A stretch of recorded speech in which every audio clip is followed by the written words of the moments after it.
Lilo and Stitch entertained an entire generation of kids, and now the remake is introducing today's generation to the wild adventures of this mischievous little alien. But do you actually know all the jaw-dropping facts about the new movie and how it was made? One of the movie's undeniable hits was its marketing campaign, which is very similar to the one used in the original. Back in 2002, Lilo and Stitch pulled off something brilliant. A series of short videos showing Stitch crashing scenes from classic Disney movies like Beauty and the Beast and Aladdin. The remake kept that tradition alive by unleashing Stitch into every Disney universe he could possibly mess with. He invades the posters of several other live-action remakes: Snow White, Cinderella, Aladdin, Moana, The Lion King. Not a single one of them escaped his little blue claws. Pretty cool, right? And that's just the first of 17 amazing facts you didn't know about the new Lilo and Stitch. So grab a seat and get ready. This is Cinewave. But it wasn't just the remakes that Stitch ended up messing with. Actually, no Disney movie was safe from his pranks. One of the posters even shows that the blue alien is capable of causing chaos in all sorts of franchises. Mickey Mouse's hat, the Pixar lamp, the classic bouncing ball, a lightsaber, the Avengers symbol, the Marvel logo, and even a frame from Fox, a studio that Disney bought a few years back. Oh, and of course Aladdin's lamp. Again. It's super similar to what they did for Thunderbolts, the latest film in the MCU. After the movie came out, Marvel released new posters under the title New Avengers, confirming that the film's main characters would form the next big team in the franchise. But here's the best part. Stitch also crashed the New Avengers poster. He's so cheeky, he stole the spotlight from the heroes at their big moment just to make it all about him. The new movie is a live-action remake of the early 2000s classic, which is something pretty much already everyone knows. After so many years, it was obvious they couldn't bring the original voice actors back to act in live action. Even if some of them were still young enough, most of them never physically resembled their characters, so a brand new cast had to be assembled. But one major exception was Stitch himself. Since he's a little alien, his live action version was done entirely with CGI, which allowed his original voice actor, Chris Sanders, to return and voice him once again. Did you know Stitch's voice was actually a big part of what shaped the original film?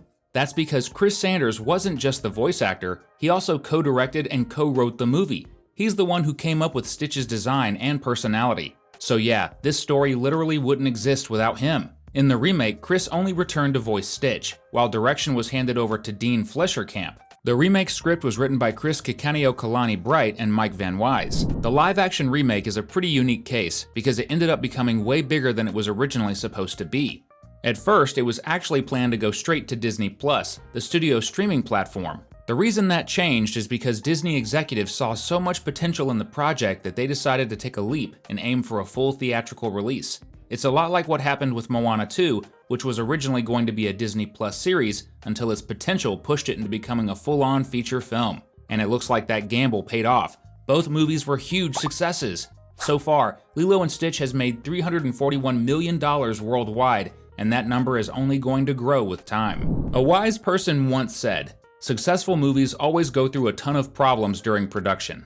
Just kidding, no one has ever said that, but it's kind of true, right? The Minecraft movie, for example, was in development for an entire decade and went through multiple director and script changes.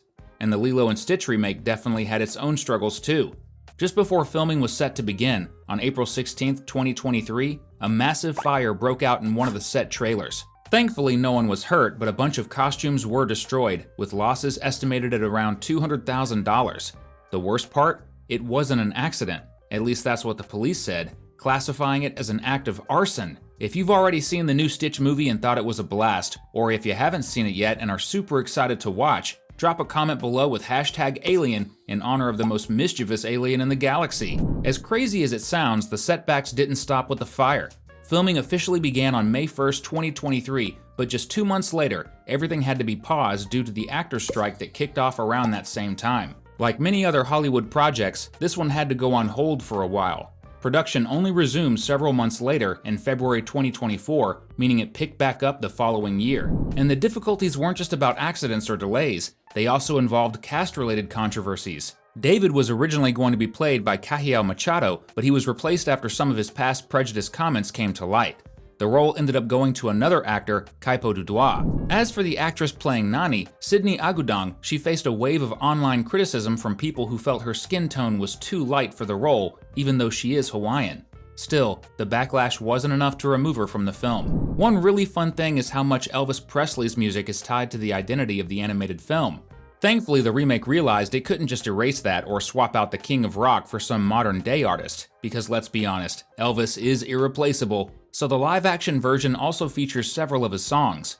One of the highlights is a brand new version of the classic Burning Love produced by Bruno Mars and performed by his nephews. But Elvis's songs weren't the only thing that shaped the soundtrack of Lilo and Stitch back in the 2000s. The children from the Kamehameha School Choir in Hawaii also got the chance to lend their voices to the Disney original. And the coolest part? The same school's choir was invited to participate again in the remake. So once again, the voices of local students helped bring the soundtrack to life, keeping the live action true to the original's Hawaiian spirit.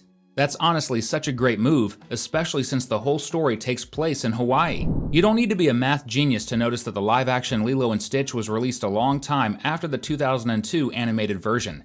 In fact, 20 years ago, the first movie had already been released, and the next thing coming was its sequel, Lilo and Stitch 2, Stitch Has a Glitch, which focused on Lilo trying to fix her little alien friend's malfunctions. That film was originally meant for theaters, but it ended up being a straight-to-DVD release instead. And that's actually kind of funny when you think about it, because it's the exact opposite of what happened with the live-action remake, which was supposed to be a Disney Plus exclusive, but ended up getting a full theatrical release. Pretty wild, right?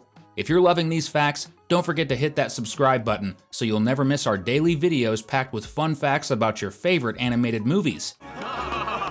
Fans knew from the very beginning that the new version of this Disney classic was being made with a lot of heart, especially after the first teaser dropped, where we saw Stitch destroying a sandcastle that turned out to be the iconic Disney castle from their animated intros. That alone was already a brilliant joke. But what made it even cooler was that it directly referenced a scene from the original film, where Stitch smashes a toy city using the exact same moves from the teaser. Fans instantly recognized that the creators of the remake really cared about the project and respected the original source material. Still, not everything stayed true to the original. Pleakley and Jumba are two of the funniest characters in the whole franchise, and one of the recurring jokes in the cartoon was how they disguised themselves as humans by just putting on clothes. Somehow that was enough for no one to notice they were clearly aliens.